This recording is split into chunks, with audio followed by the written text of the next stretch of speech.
10 taon nang lumipas, 1826, lugar ng Pampanga. Malalim na noon ng gabi, isang karwahe ang tumigil sa isang malaking bahay na bagong gawa. Ayon sa mga nakatira malapit sa bahay, ay napakayaman daw ng may-ari nito. Ang senyor ay nagpapatakbo ng isang paggawaan ng tsinelas at supplier ng karne sa palengke. Ayon pa sa mga nakakita sa mga bagong dating, ay may anak ito na kambal na babae na magsasampung taon pa lamang.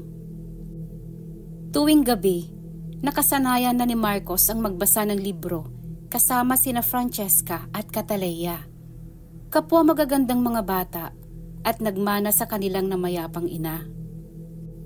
Isang malaking palaisipan ang pagkamatay ng kanilang ina dahil bigla na lang natagpuan ito sa kama na wala ng dugo.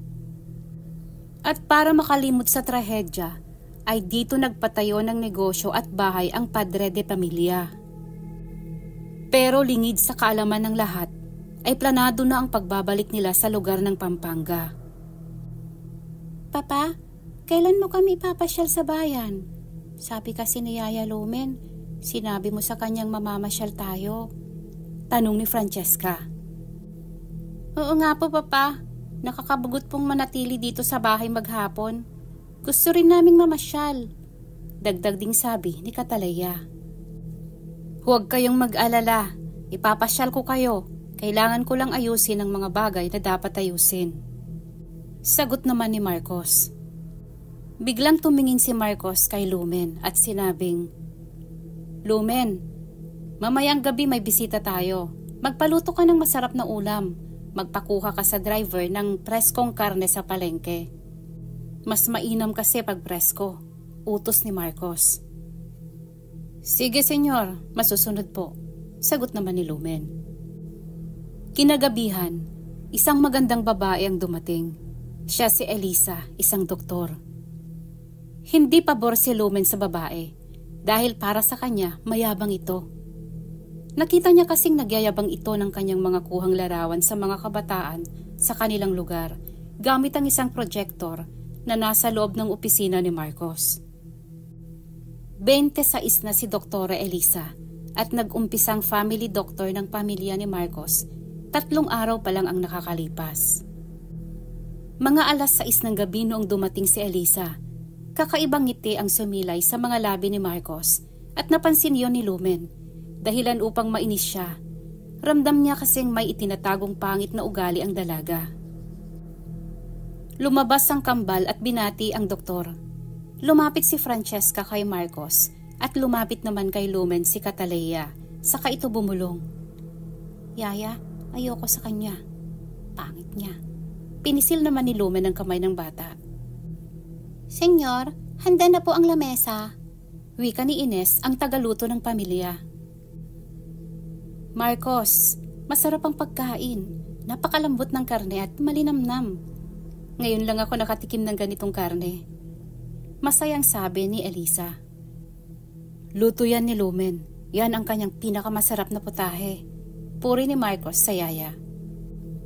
Ngumiti naman si Lumen at nagpasalamat. Pagkatapos nilang kumain, ay nag-usap-usap sila sa may sala hanggang sa magpaalam ang 2 bata kasama si Yaya Lumen. Solo na nina Elisa at Marcos ang sala. "Halika Elisa, saluhan mo muna ako." Nagsalin si Marcos ng red wine sa baso at iniabot kay Elisa. "Para sa aking future partner sa negosyo at bagong family doctor." At itinaas din ni Elisa ang kanyang baso, tanda ng pagsang-ayon. Sa likod naman ng pintuan ng kusina ay nakasilip si Gabino, ang driver ng pamilya. Masaya ito sa nakikita. Mukhang paborito sa nangyayari. Ganap na 9:00 ng gabi noong umalis si Elisa. May sarili siyang sasakyan, kaya mainam din sa parte ni Marcos para hindi na siya maghatid pa. Pagkaalis ni Elisa ay tinawag ni Marcos si Gabino. "Gabino, tara na sa gawaan ng tsinelas," utos niya rito. Pagkarating nila sa pagawaan, ay pumasok siya sa isang bakanting silid.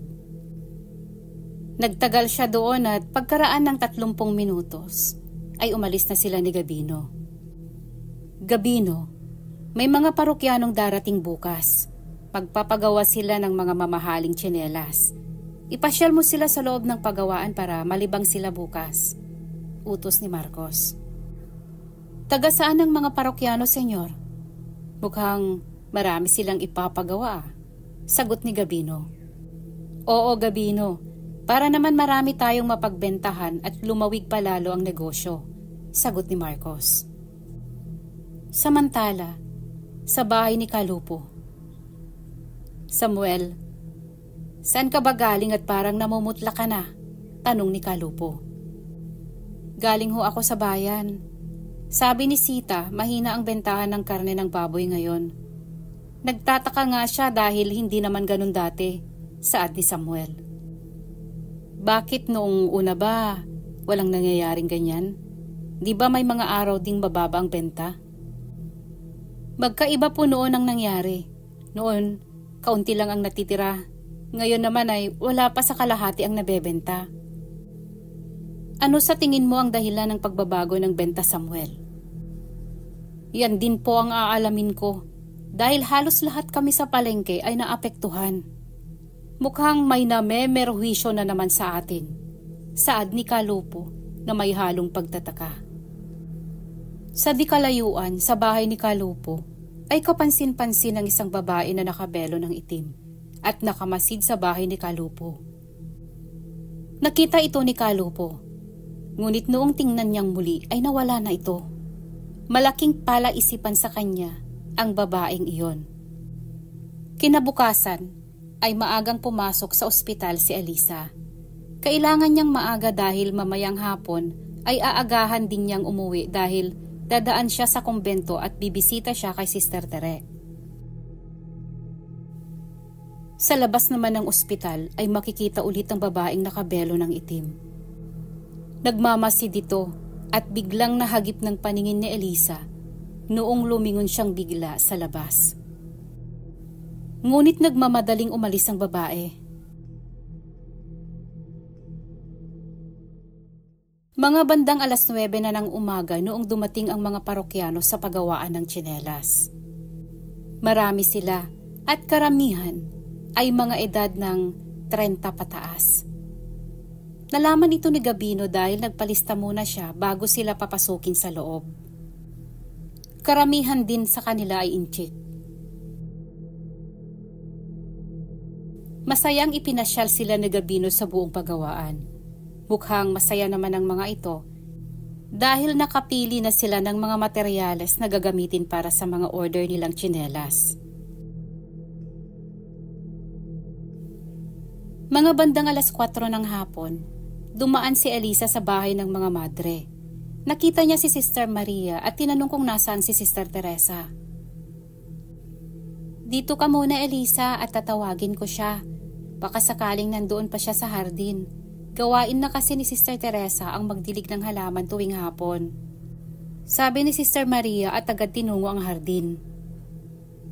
Habang inaantay ni Sister Elisa ang kapatid, ay inilabas niyang isang kwintas. Isang kwintas na pangontra sa aswang na ginawa ni Kalupo. Mga ilang sandali lang ay dumating si Sister Teresa. Elisa, napadalaw ka. Anong sadya mo ngayon at mukhang importante? Tanong ni Sister Tere. O ate, kumusta ka na? Oo ate, pinuntahan kita para ibigay sa'yo itong kwintas na pangontra sa aswang na ginawa ni Kalupo. Sagot ni Elisa. Elisa, huwag na. Wala nang mas higit na pangontra kaysa sa dasal at pananalig sa Diyos. Sagot na pagtanggi ni Sister Tere. Pero ate, kailangan mo to para hindi ka lapitan ng mga aswang na nanakit sa'yo noon. Pakiusap ulit ni Elisa. Sige na nga at mukhang iiyak ka na. Akin na at isusuot ko na. Maraming salamat ate. Hindi naman ibig sabihin na kung suot mo na yan ay wala ka ng tiwala sa Diyos o pananalig sa Diyos. Paliwanag ni Elisa. O siya, sige, gagamitin na po. Sagot ni Sister Tere. Ate, nagtatrabaho pala ako kay Marcos. Yung bagong dating na pamilya dyan sa malaking bahay bilang family doctor. Bagong dating ba sila rito? Sino yung Marcos na yan? Baka mamaya magkagusto ka na dyan ha? Pabirong wika ni Sister Tere. Hala si ate, hindi po. At isa pa, trabaho ang dahilan ko. Kaya walang personalan. Isang oras ting nagkwentuhan ng magkapatid. Hanggang sa magpaalam na siya dahil mag-aalas 6 na. Gabi, umaalulong ang mga aso. Sobrang dilim ngunit tanaw ni Sister Josie ang isang babaeng nakabelo at nakatingin sa direksyon ng kumbento.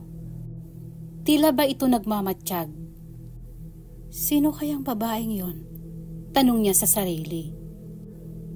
Biglang humangin ng malakas at nakaramdam siya ng takot sa dibdib. Bakit kaya ako kinakabahan? Anong nangyayari sa akin? Tumingin siyang muli sa ibaba ngunit wala na ang babae. Biglang naalala niya si Sister Tere. Ewan ba niya at biglang sumagi sa isip niya ang nakaraan. Hindi niya makalimutan. Nagdadasal siya noon sa loob ng kapilya noong dumaan si Sister Tere sa kanyang likuran. Nakadama siya noon ng takot para sa kasamang madre. Dahil nang lumingon siya ay nakita niya ang isang anino ng babae sa likod nito. Ang anino ay palaging nakasunod at tanging ang mga may kakayahang makakita ng mga di nakikitang nilalang ang makakakita.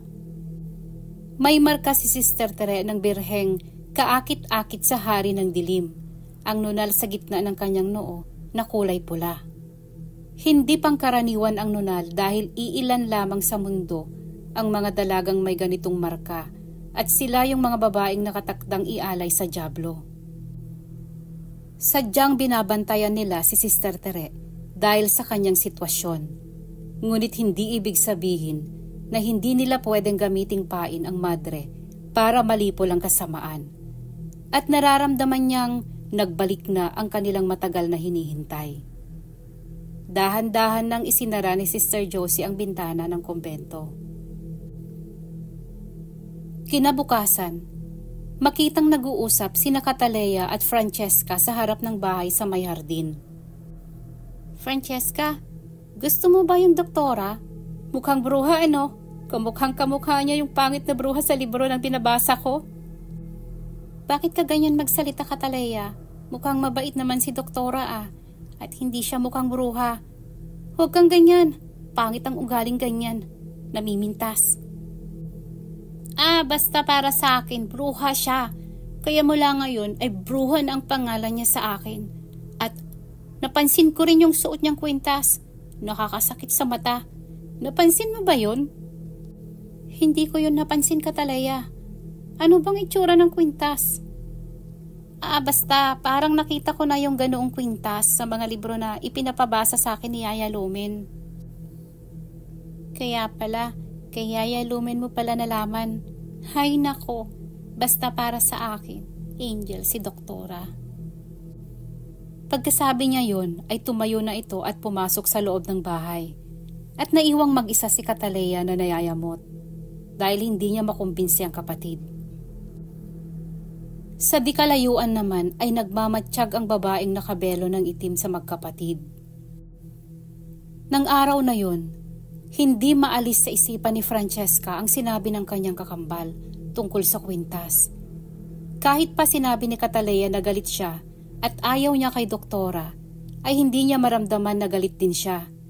Ang pumasok sa isip niya, baka nagkakagano ng kapatid dahil sa impluensya ni Yaya Lumen. May ugali si Yaya Lumen na ayaw niya. Mayroon itong kinikilingan at yon ay si Catalea. Kahit pa simpleng away nilang magkapatid, ay mas higit na kinakampihan niya ito. At minsan din, ay napansin niyang masama ang tingin ni Yaya Lumen sa kanya. Gusto niyang magsumbong sa papa niya ngunit nagpasya siyang huwag na lang dahil baka siya pa ang mapasama. At ayaw niyang mangyari yon.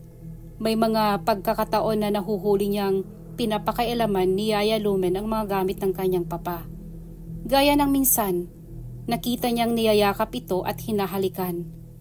May pagkakataon pang nakita niya ang isang panyo ng kanyang papa sa ilalim ng higaan ni Yaya Lumen. Kinuha niya ito at ibinalik sa drawer ng kanyang papa. Doon nagsimulang lumayo ang loob ni Yaya Lumen sa kanya. Magkagayon man, mahal pa rin niya ang yaya niya dahil siya ang nag-alaga sa kanila mula noong mga sanggol pa sila.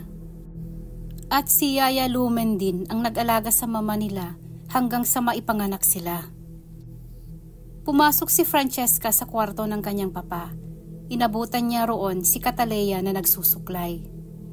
Nagtanong siya, "Papa, pwede bang magtanong? Titira ba dito si Doktora Elisa?" Sumagot naman si Marcos, "Hindi anak, pupunta siya rito kung may karamdaman tayo o kung kailangan nating ng buwan ng check-up. Lalong-lalo na si Cataleya at mahina ang kanyang resistensya." "Ah, ganun ba papa? Akala ko kasi dito na siya uuwi eh. Naalala ko baka multuhin siya ni mama," sabi ni Francesca na wala sa sarili. Tumawa naman si Cataleya. "Ano ba yan, Francesca? Nagbibiro ka ba? Ang sabi ni papa ay hindi na babalik pa si mama dahil may nag-aalaga na sa kanya sa kabilang buhay. Di ba papa?" Sagot ni Cataleya. Tumingin si Marcos sa anak. Tila nababasa niya ang gustong ipahiwatig ni Cataleya. Tumingin muna siya sa anak at nagsalita. Iniisip mo ba na mag-aasawa akong muli, Francesca? Kaya mo itinanong yon? Eh kung sasabihin ko sa'yo na hindi, dahil kayo ang nagbibigay saya sa akin, maniniwala ba kayo?" Sagot ni Marcos. "Sabi mo yan papa ha. Mangako ka, dahil ayaw ko sa pangit na bruhang yon. Ayaw ko sa Elisa na yon. Impacta, di ba papa? Sabi kasi ni Yaya Lumen, baka kainin kami ni Francesca." "Huwag kang magsalita ng ganyan sabi eh. Huwag kang mamintas, dahil bad yan, ayaw ng Diyos yan." Pagkasabi ni Francesca sa salitang Diyos, ay namanhid ang katawan ni Marcos, ngunit hindi niya ito ipinahalata. "Oo na, sige na, pangako, hindi ko papauwiin si Doktora Elisa dito." Yon ang ligtas na sagot sa kanyang mga anak. Hindi papauwiin upang tumahimik na ang dalawang bata. Nakangiti naman si Yaya Lumen na nakatingin sa kanilang mag-aama. Kinabukasan ay nagkakagulo sa labas. May nagwawala. Ayon sa lalaki na halos mawalan na ng katinuan, ay may aswang raw na gumagala sa may kakahuyan. Isang malaking aso raw ang una niyang nakita nang bigla itong nagpalit anyo. Isang lalaki na pangit raw ang itsura ang nakita niya. "Lumabas kang aswang ka! Lumabas ka!" sigaw nito. Tumatawa naman ang ibang residente sa lugar dahil alam nilang nasabi lang yun ng lalaki dahil sa kalasingan noong nagdaang gabi. At kilala ang lalaking gumagamit ng ipinagbabawal na damo. Para na itong nasisiraan dahil bawat lalaking makita niya ay sinasabing ito ay aswang. Naawat naman nila ito sa pagwawala at inalalayan itong umuwi habang umiiyak at tumatawang sumisigaw na may aswang siyang nakita. Itutuloy.